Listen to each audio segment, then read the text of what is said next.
I'm Louxin Zhang from National University of Singapore. This is a short introduction on the tool for phylogenetic network inference. In the last 20 years, phylogenetic networks has been used more and more to model genome evolution, where recombination, integration, and other reticulate event occurs. Since the phylon network space is vast, phylon network inference poses a challenge in the bioinformatics community. Recently, we report a scalable approach for phylon network inference. It allows us to analyze real data sets, which usually are large. Here is a network model inferred using our program from gene trees for 13 weight-related grass species.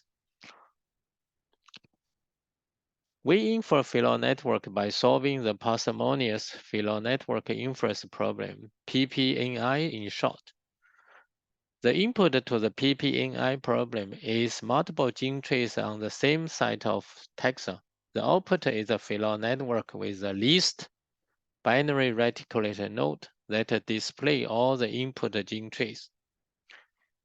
Here, a network displays a tree if the tree can be obtained from network by removing one incoming edge for each reticulated node, and then removing redundant nodes that are not in any path from the root to a taxa, as shown in the figure in the middle.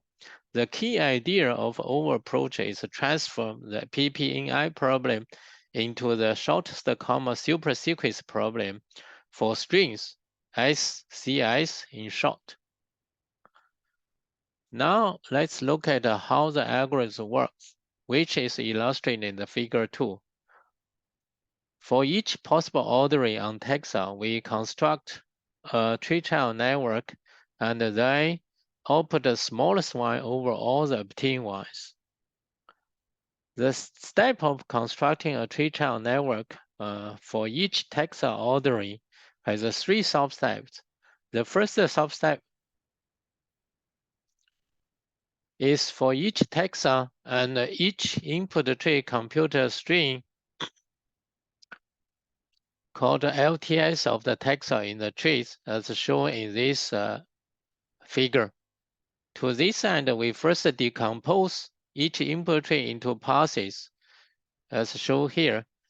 Each of these passes starts from a unique internal node and terminates at a unique leaf. Then we label the start node of a path with the taxa of the adding leaf. In this way, we have a label for each internal node, and the label sequence of each path is the LTS string for the corresponding taxa in the end of the path. For each taxa, we obtain a set of LTS strings from the input trees, one LTS for each input tree. The second substep is to compute the shortest common supersequences for all the LTS strings for each taxa. The substep 1.3 is to compute a network from the SCSs. In this substep, we construct a path for each SCS. Then we use the label information to glue all the passes into a tree child network, as shown here. The exact algorithm is not feasible. There are 2 issues. The first issue is if there are more than 20 taxa, there are too many possible ordering on the taxa to be examined. Moreover, the SCS problem does not have an efficient algorithm. To make the approach scalable, we do ordering sampling and call a progress algorithm for solving the SCS problem. The resulting algorithm is much faster than the existing ones, as shown in this dot scatter plot. When data sets were small, the current algorithms were faster than ours. However, our programs surpassed theirs when the data sets were large. Recently, we updated the ALTS program. In the updated version, we redesigned the algorithm for the STS problem and redesigned the data structures used in the program. As a result, the new version output better networks and use far less memory. Now, we can run on dataset with up to 80 trees on 30 taxa.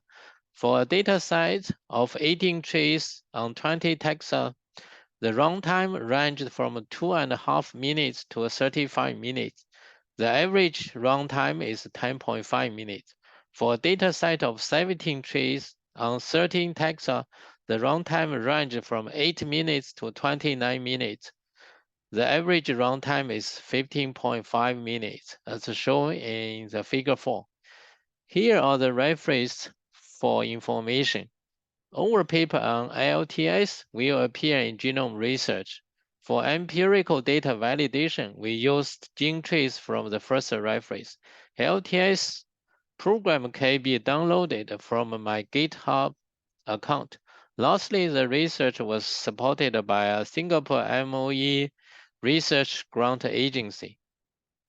Thank you.